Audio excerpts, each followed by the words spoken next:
Tired of digging for your favorite apps?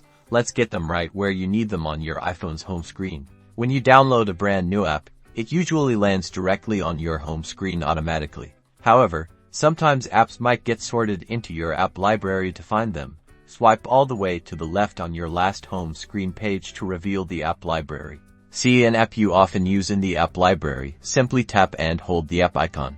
Then, drag it from the app library onto an empty space on your current home screen page. Let go, and voila!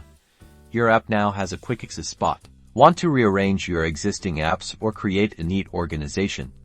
Tap and hold any app icon on your home screen until all icons start to jiggle. Now you can freely drag and drop any app icon to a new position. You can even drag it to the edge of the screen to move it to another home screen page. To create a folder, drag one app icon on top of another, name your folder something descriptive, and then you can drag more apps into it.